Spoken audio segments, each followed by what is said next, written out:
Geceler karanlık, kabuslar üstümde. Yine dertlerimle tek kalmışam ben. Gözlerin çağırmır, sözlerin ovutmur. Taliye küsmüş kalbim bomboştur indi.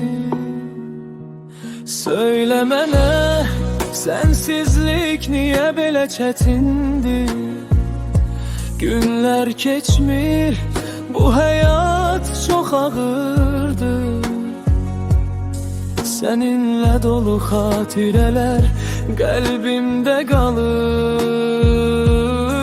İçimdeki sevgi yine seni aktarır. Sensiz kaldım inan dünyama gün doğmur.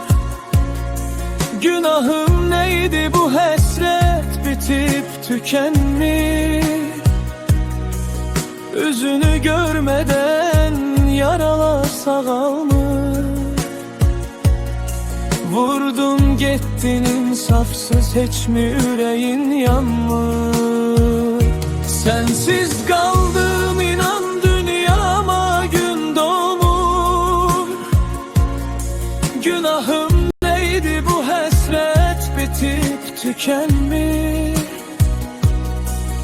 Yüzünü görmeden yaralar sağalmır. Vurdun gittin insafsız, hiç mi yüreğin yanmır?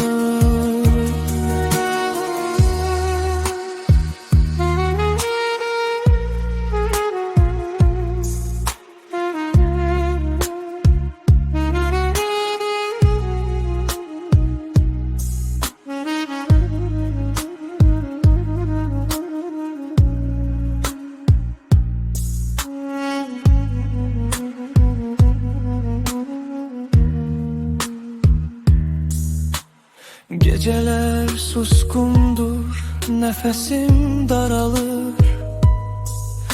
Senin yokluğunda yüreğim parçalanır. Bir vaxt mənə ait olan o bakışların indi yad kimi uzaklarda yaşayır. Söylemene sensizlik niye belə çetindir? Günler geçmir, bu hayat çok ağırdır. Seninle dolu hatireler kalbimde kalır. İçimdeki sevgi yine seni aktarır.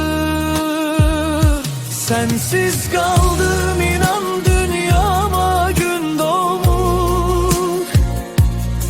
Günahım neydi bu hasret bitip tükenmiş. Yüzünü görmeden yaralar sağalmır. Vurdun gittin insafsız, hiç mi yüreğin yanmır? Sensiz kaldım inan dünyama gün doğmur.